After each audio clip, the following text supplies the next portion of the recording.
महिला रेगिस्तान के बहती हुई नदी में जहर घोल देती है, जिससे सारी मछलियां और कछुआ मर जाती है। तभी एक प्यासा भालू नदी के पास आता है और मछलियों को मारा देखकर समझ जाता है कि नदी में जहर है। फिर भालू मछलियों और कछुओं को बचाने की सोच लेता है और फिर पास में बने एक मंदिर की ओर जाता है और मंदिर पहुंचकर भगवान से प्रार्थना करने लगता है। तभी उसकी नजर नीचे रखे कलश पर पड़ी है और भालू कलश को लेकर नदी की ओर दौड़ता हुआ आता है और नदी में कलश का पानी मिला देता है। नदी से जहर खत्म हो जाता है और सभी जीव जिंदा हो जाते हैं। भालू रोने लगता है। फिर लाइक सब्सक्राइब नहीं किया।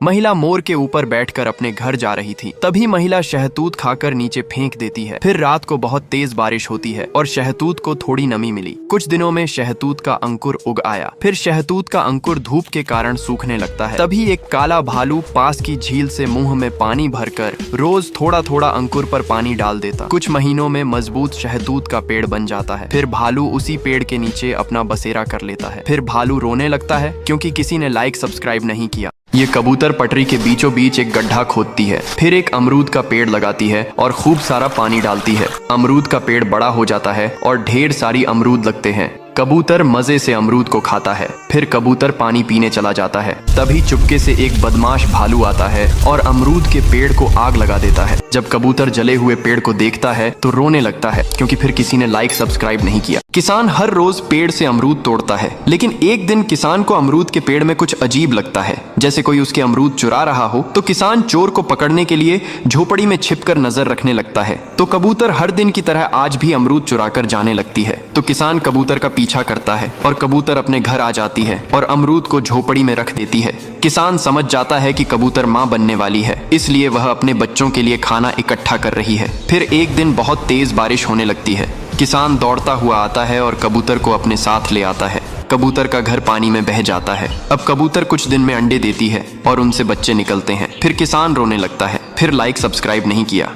यह आदमी शुतुरमुर्ग को बहुत मारता था। सारा दिन शुतुरमुर्ग से खेत में हल जुतवाता था। न उसे अच्छी तरह खाना देता था, न पानी पिलाता था। तेज धूप में बेचारा शुतुरमुर्ग हांफता रहता, मगर मालिक को उस पर जरा भी दया नहीं आती थी। शुतुरमुर्ग के 2 छोटे छोटे बच्चे भी थे, जो सारा दिन बाड़े में माँ के इंतजार में बैठे रहते थे। माँ शाम को थकी हारी वापस आती और अपने पंखों में बच्चों को छिपा लेती। एक दिन गर्मी और भूख के कारण शुतुरमुर्ग खेत में गिर पड़ा। मालिक ने गुस्से में आकर उसे खूब मारा। रात को वह किसी तरह घिसकता हुआ बाड़े तक पहुँचा तो देखा कि बच्चे गायब थे। मालिक ने पैसों के लालच में उन्हें कसाई को बेच दिया था। शुतुरमुर्ग भागता हुआ कसाई की दुकान पर जाता है और अपने बच्चों को टंगा हुआ देखता है। शुतुरमुर्ग बहुत रोता है, लेकिन किसी ने उस माँ के लिए लाइक और सब्सक्राइब नहीं किया।